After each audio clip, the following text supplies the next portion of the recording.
नमस्कार, मैं हूं शैलेंद्र सिंह और आप देख रहे हैं हमारा YouTube चैनल शब्द शब्द शैलेंद्र सिंह। आज हमारे साथ हैं डॉक्टर पूर्णिमा रुद्राक्ष जी, जो द एस्थेटिक क्लिनिक है आपका लखनऊ के गोमती नगर और विकास नगर में। पिछले 10-12 सालों से उनका एक क्लिनिक है। यहाँ पे वो स्किन डिजीज़, जो स्किन से रिलेटेड बीमारियाँ हैं और स्किन में कैसे ग्लो करें, तमाम और क्या चीज़ें हैं, उस पर वो काम करती हैं। तो अब हम पहले बात करेंगे डॉक्टर साहब के साथ कि कैसे उनका ये जो क्लिनिक है शुरू हुआ। डॉक्टर साहब, बहुत बहुत स्वागत है आपका। सबसे पहले तो आपने अपने बारे में बताइए, ये जो क्लिनिक खोला और आपने इस क्षेत्र में कैसे। देखिए, संघर्ष थोड़ा लंबा है। हाँ। पर ये है कि आज जब पीछे मुड़ के देखते हैं तो लगता है कि शायद अगर इतना संघर्ष ना किया होता तो यहाँ तक नहीं पहुँचते। 2-2 क्लिनिक चलाना लखनऊ जैसे शहर में दिन भर मेरी काफ़ी भागदौड़ हो जाती है। पर ये है कि आज लगता है कि हाँ, कुछ अचीव किया स्ट्रगल के बाद। और दूसरी चीज़ ये है कि मुश्किलें तो काफ़ी आई, बट हाँ ठीक है, मैनेज कर लिया गया उनको। तो मेरा 2 क्लिनिक है, एक विकास नगर में है द एस्थेटिक्स के नाम से, वो पिछले 15-16 साल हो गए लगभग उसको। फिर उसके बाद मेरा ये क्लिनिक है यहाँ पे DLF माई पैड में, विभूति खंड गोमती नगर में, इसको लगभग 5 साल हो गए चलाते हुए। किस तरीके की समस्याएं लेके लोग आपके पास आते हैं? देखिए, ज़्यादातर तो क्योंकि I am an medical aesthetician, तो बेसिकली लोगों को ये रहता है कि जैसे बोटुलिनम टॉक्सिन है कि ब्यूटी एनहांस करने का काम है। कि चाहे लड़कियां हैं चाहे लड़के हैं, सबको चाहिए कि हम अच्छे दिखें, क्योंकि इससे कॉन्फिडेंस डेवलप होता है। जैसे हाइपर पिगमेंटेशन है किसी को फेस पे, या बहुत सारे दाने हैं, तो उनका कॉन्फिडेंस काफ़ी लो हो जाता है। तो इस तरह के मरीज ज़्यादा आते हैं। और जो लोग थोड़े हाई प्रोफाइल हैं, उनको ज़्यादा चाहिए कि हम अच्छे दिखें, हमारी बढ़ती उम्र के साथ हमारी उम्र न दिखाई दे। तो उसके लिए जितने भी तरीके होते हैं वो हम उनको बताते हैं, और ब्यूटी एनहांसमेंट में और साथ साथ मेडिकल फील्ड में उनको जानकारी देते हैं। थोड़ा सा एक का थोड़ा डिटेल बताइए, किन किन चीज़ों पे आप काम करते हैं? देखिए, सबसे पहले तो मैं बात करना चाहूँगी बोटुलिनम टॉक्सिन यानी कि बोटॉक्स के बारे में। बोटॉक्स जो है ये ट्रेंड नेम है, क्योंकि सबसे पहले जैसे हम लोग आज भी कहते हैं कि कोलगेट कर लिया क्या, जबकि ये टर्म गलत है। कोलगेट कंपनी का नाम है। इसी तरह बोटॉक्स कंपनी का नाम है। तो हमें कहना चाहिए बोटुलिनम टॉक्सिन, क्योंकि अगर मैं ये टर्म यूज करूंगी तो मैं कंपनी प्रमोट कर रही हूँ। तो इसी तरह जैसे हमको कहना चाहिए कि पेस्ट कर लिया क्या, टूथपेस्ट कर लिया क्या, हम ऐसे कहते हैं। लेकिन आज भी, क्योंकि कोलगेट सबसे पुराना ब्रांड है, हम आज भी कहते हैं कि कोलगेट कर लो। सबसे पहले तो ये मैं दूर करूं कि बोटुलिनम टॉक्सिन में काफ़ी सारी वेराइटीज़ आती हैं। चाइनीज़ आता है, कोरियन आता है, फिर सबसे अच्छे जो ब्रांड्स हैं, ज़्यादा एक्सपेंसिव हैं, वो आते हैं। लोगों में ये भ्रांति है कि बोटुलिनम टॉक्सिन सिर्फ ब्यूटी एनहांसमेंट का या रिंकल करेक्शन का काम करता है, जबकि ऐसा बिल्कुल नहीं है। ब्यूटी एनहांसमेंट के साथ साथ ये तो हो गया हमारा एस्थेटिक पार्ट। ब्यूटी एनहांसमेंट के साथ साथ ये कुछ सिस्टमिक डिजीजेस में भी काम करता है, और ये हमारे ओरल जितने भी डेंटिस्ट हैं या डेंटल सर्जन्स हैं, ये हमारे कई ओरल थिंग्स में भी काम आता है। अच्छा जी, तो ये 3 तरह से काम करता है। एक ब्यूटी एनहांसमेंट के लिए काम करता है, पहला पार्ट।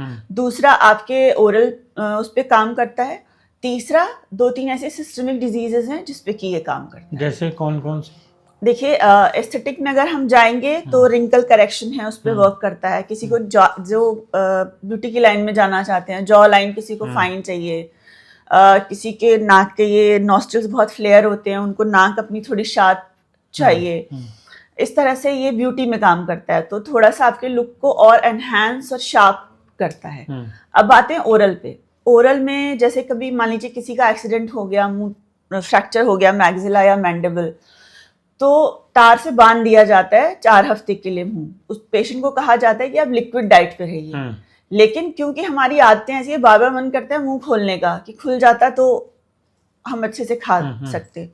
तो यहाँ पे एक मसल होती है, मैसेटर मसल जिसको कहते हैं, वहां पे इंजेक्शन अगर आप देंगे तो पेशेंट काफी रिलैक्स फील करेगा। उसको बार बार स्ट्रेचिंग की फीलिंग नहीं आएगी कि मुंह खुलता तो मैं ये कर लेता। मतलब उसको पेन में और जो यहाँ पे खिंचाव महसूस होता है उसमें आराम मिलेगा। दूसरी एक बीमारी होती है डेंटल फील्ड में, जिसको कहते हैं ट्रिस्मस। ट्रिस्मस में क्या होता है कि मुंह आपका बड़ा कम खुलता है। अच्छा। जैसे कि लोगों को बहुत पान मसाला, लखनऊ में काफी ट्रेंड है, खाने की आदत है। तो पान मसाला में एक केमिकल होता है एरिका नट, वो ज्यादा हानिकारक है। उससे क्या होता है, आपके गालों की जो मसल है, आपके चीक्स की जो मसल है अंदर से, वो टाइट हो जाती है। तो धीरे धीरे वो इतना स्टिफ हो जाता है कि आपका मुंह खुलना बंद हो जाता है। और दूसरा, पीछे की साइड में भी जहाँ पे हमारे मोलर टीथ होते हैं, उससे जस्ट पीछे की साइड में भी, वहाँ पे भी मसल एकदम टाइट हो जाती है और मुंह खुलता नहीं है। यूजुअली हमारी 4 फिंगर ओपनिंग होनी चाहिए, लेकिन धीरे धीरे जो लोग ये करते हैं उनकी 2 फिंगर ओपनिंग हो जाती है। अच्छा। तो खाना लेके ऐसे खाना या निगलना उनके लिए एक समस्या बन जाता है। तो उसमें भी बोटुलिनम टॉक्सिन वर्क करता है। उसमें भी हम अंदर छोटे छोटे बेबी बोटॉक्स देते हैं मसल्स में, सो दैट आपका मसल रिलैक्स हो जाए। यहाँ पे देते हैं सो दैट आपका मुंह खुलना शुरू हो जाए, तो उसमें भी काफ़ी हेल्प करता है। अब आते हैं हम सिस्टमिक डिजीजेस की ओर। सिस्टमिक डिजीज में जो सबसे पहला हेल्प करता है, लोगों को जानकारी नहीं है, सर्वाइकल स्पॉन्डिलाइटिस। अगर किसी को दिक्कत है, सर्वाइकल स्पॉन्डिलाइटिस में क्या होता है, आपकी यहाँ जो ट्रेपीजियस मसल होती है वो काफ़ी टाइट हो जाती है, मतलब स्पैज़म में चली जाती है। तो वहाँ पे हम प्लान करके जो है कि आपकी जो मसल स्पैज़म में चली गई हैं, जो कड़ी हो गई हैं, वहाँ पे हम पॉइंट बना के जहाँ जहाँ हमें टाइटनेस फील होती है, वहाँ पे हम 2 units 4 units according to patient की प्रॉब्लम पे दिया जाता है। एंड आप यकीन मानिएगा शैलेंद्र जी, 3 दिन के अंदर पेशेंट को आराम हो जाता है। क्योंकि यूजुअली जो सर्वाइकल स्पॉन्डिलाइटिस के पेशेंट्स होते हैं वो फिजियोथेरेपी पे सर्टेन एक्सरसाइजेस नहीं कर सकते, बहुत बोलते हैं हम नीचे नहीं झुक सकते, हमें चक्कर आ रहा है। कुछ लोगों को वॉमिटिंग भी हो जाती है अगर ज़्यादा पीक पे होता है। तो अगर ऐसी कोई प्रॉब्लम है और आपको जल्दी ठीक होना है, आप थोड़ा इमरजेंसी में आप नहीं 15 दिन फिजियोथेरेपी करा सकते, तो आप बोटुलिनम टॉक्सिन की तरह यूज कर सकते हैं। अच्छा। और दूसरी बीमारी आपके लेग्स में, काफ्स में कई लोगों के बहुत कड़ापन आ जाता है कई बार, वो भी बोटुलिनम टॉक्सिन जो है स्पैज़म में चला जाता है, तो वहाँ भी आप यूज़ कर सकते हैं। तीसरी एक और चीज़ है लोगों को जो बहुत इम्पॉर्टेंट है, लोगों को एक्जिला यानी कि बगल में और हाथों के पाम में और आपके फीट के सोल में, वहाँ पे काफ़ी पसीना आता है। अच्छा। है ना, तो वो कई लोगों का पसीना या ऑर्डर है वो बहुत ख़राब भी होता है। शायद जो उनके साथ वाले लोग हैं उन्हें एहसास होता है, उनको खुद को नहीं पता होता है। और हाथों में इतना पसीना आता है कि वो इतना काम नहीं कर पाते जितना करना। आप सोचिए, आप पेन से लिख रहे पसीना हो जा रहा है, तो वो आप इवन राइटिंग भी नहीं कर सकते हैं। तो उसमें भी बेबी बोटॉक्स दिया जाता है आपके पाम्स में या फीट में या एक्जिला में बहुत ज़्यादा आपको स्वेटिंग की दिक्कत है तो वहाँ भी दिया जाता है। इसको हाइपरहाइड्रोसिस बोलते हैं। तो वहाँ भी बोटुलिनम टॉक्सिन का काफ़ी अच्छा यूज़ है। अच्छा, और बाकी कौन कौन सी चीज़ें आपके यहाँ हैं जो सर्विसेज आप देते हैं लोगों को? हम बोटुलिनम टॉक्सिन के अलावा हम लोग फिलर्स करते हैं। आंखों के नीचे जो गड्ढे होते हैं उसमें फिलर एक है टेक्निक, वो करते हैं। आपकी नोज़ को रिशेप कर सकते हैं उससे, नोज़ फिलर्स भी करते हैं, चिन फिलर्स भी कर सकते हैं। बेसिकली आपका काफ़ी चेहरा, बहुत ट्रेंड है सेलिब्रिटीज़ को आपने देखा होगा, लेकिन मेरा बिलीव ये है कि जितना नेचुरल दिख सके उतना ज़्यादा अच्छा है। सिर्फ वहीं करें जहाँ ज़रूरत है, ऐसा नहीं कि पूरी शक्ल ही चेंज कर दें। तो I believe in natural things. मेरे को ये नहीं रहता कि अच्छा ये भी कर दें वो भी कर दें। तो मेरा बिलीव होता है कि जहाँ ज़रूरत है वहीं पे करें। अच्छा। दूसरा, कुछ लोग चाहते हैं कि फेस लिफ्टिंग हो और किसी को पता ना चले या हम आ जा सकें, अपनी नॉर्मल एक्टिविटीज़ को रिज्यूम कर सके। तो नॉन सर्जिकल थ्रेड लिफ्ट एक चीज़ होती है जिससे आपका फेस पूरी तरह से ऊपर उठ जाता है और मतलब आपकी उम्र लगभग 10 साल कम हो जाती है और रिजल्ट उसमें तुरंत दिखता है। अच्छा। आप में एक साइड करके दिखा देते हैं, आप हो जाता है फेस, तो पेशेंट खुश हो जाता है। उसमें कुछ ज़्यादा करने की ज़रूरत नहीं होती है।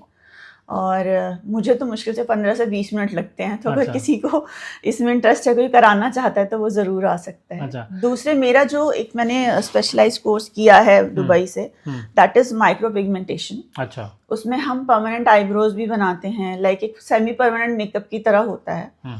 और इसका एक जो सबसे ख़ास यूज़ है वो है स्कैल्प माइक्रो पिगमेंटेशन। अच्छा।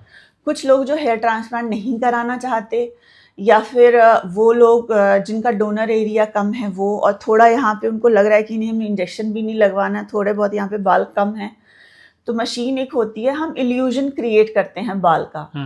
कितना भी पास से देखेंगे तो आपको लगेगा कि हेयर ही है। तो वो एक टेक्निक है कि वो किसी को भी पता नहीं चलेगा, तो उससे बाल भी थोड़े घने, मतलब इल्यूजन होता है कि हाँ हैं बाल। तो एक उनके लिए भी एक बूम है अच्छा। Micro pigmentation. लेकिन कुछ लोग परमानेंट हेयर रिमूवल भी कराते हैं, वो भी ये लेजर्स वाला पार्ट हो गया, परमानेंट अच्छा। हेयर रिमूवल, तो वो भी हम लोग करते हैं, full body laser hair removal. या आपको लग रहा है स्पेशली जो बॉडी बिल्डर्स हैं, जो जिम में वर्क करते हैं, जिनको बॉडी अपनी शो करनी है या किसी कंपटीशन में पार्टिसिपेट करना है, तो वो लेजर हेयर रिमूवल पे ज्यादा आते हैं। बाकी लेडीज तो आती हैं, मैंने जेंट्स में बता दिया। अगर आज के ट्रेंड पे बात करें तो क्या आजकल ज्यादा लोगों को पसंद आ रहा है? लोगों को आजकल थ्रेड लिफ्टिंग का काफ़ी क्रेज़ है कि मतलब सेलेब्स में भी देखिए, ये सारे प्रोसीजर काफ़ी एक्सपेंसिव होते हैं पहली बात तो, क्योंकि सेलिब्रिटी ट्रीटमेंट्स हैं, कोई इमरजेंसी ऐसी होती नहीं है, but still people want to look young. तो ज़्यादातर हमारे पास परमानेंट मेकअप, मतलब आईब्रोज के लिए एनहांस, क्योंकि दुबई में और अमेरिका में काफ़ी चलन है माइक्रो ब्लेडिंग का, वो। और बाकी नॉर्मल स्किन डिजीज के पेशेंट तो आते ही हैं। बाकी आपके बॉटुलिनम टॉक्सिन के, फिलर्स के, थ्रेड्स के, लेजर्स के, आपके टैटू रिमूवल के बच्चे बहुत आते हैं। किसी का एग्जाम है, किसी का कोई इंटरव्यू होना है तो वहाँ अलाउड नहीं होता, तो वो टैटू रिमूवल भी एक है। या किसी ने कहिए कि आजकल के बच्चे प्रेम में आके नाम लिखवा लेते हैं एक दूसरे का, शादी कहीं और होनी थी तो फिर वो मिटाने वाला सिस्टम है, तो वो उसके लिए बहुत घबराते हैं, तो वो हम करते हैं। परमानेंट फिर वो परमानेंट रिमूव हो जाता है, लेकिन थोड़ा पेशेंस रखना पड़ता है, एक बार में नहीं रिमूव होता।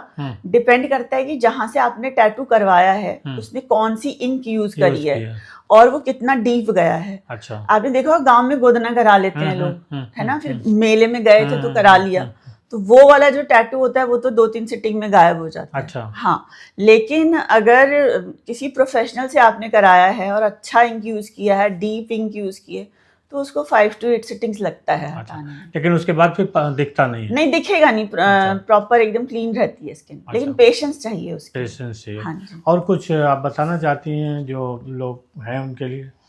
हाँ, मैं ये बताना चाहती हूँ कि बहुत ऐसे ट्रीटमेंट्स के लिए आप बहुत अपनी मर्जी से भागे नहीं। आपके ऊपर क्या अच्छा लगेगा वो डॉक्टर को डिसाइड करने दें, क्योंकि हमें पता है कि आपके ऊपर क्या अच्छा लगेगा, क्या बेहतर लगेगा, आप क्या करा सकते हैं। और मैं ऐसी डॉक्टर नहीं मैं आपको सारी चीज़ें बता दूँ, मुझे जो लगेगा कि हाँ ये वो सलाह मैं अपनी दूंगी कि आप ये करा लीजिए। बाकी स्किन तो आपकी ग्लो करनी चाहिए, उसमें स्किन बूस्टर्स हैं, आपके एक्सोसोम्स हैं, आप अपने हेयर का ख्याल रखिए। एक बार 40+ के बाद if you have thyroid, PCOD या इस तरह की बीमारी है तो उसमें भी बाल काफ़ी जाने लगते हैं, झड़ते हैं। तो अगर आप PRP, GFC या QR678 एक प्रोसीजर है, हेयर फिलर्स आजकल आ गए हैं वो हैं, तो जिस तरह आप अपनी थ्रेडिंग कराते हो या जिस तरह से अपनी ग्रूमिंग करते हो, तो मंथ में एक विजिट दे दोगे तो आपका कॉन्फिडेंस भी बना रहेगा और आपका स्किन और हेयर अच्छा बना रहेगा। जी। तो दोस्तों देखिए डॉक्टर साहब ने कितनी उपयोगी जानकारी दी। बहुत शुक्रिया डॉक्टर साहब आपको, और दोस्तों आपको भी बहुत शुक्रिया कि आप इतने लंबे समय तक हम लोगों के साथ जुड़े रहे। धन्यवाद।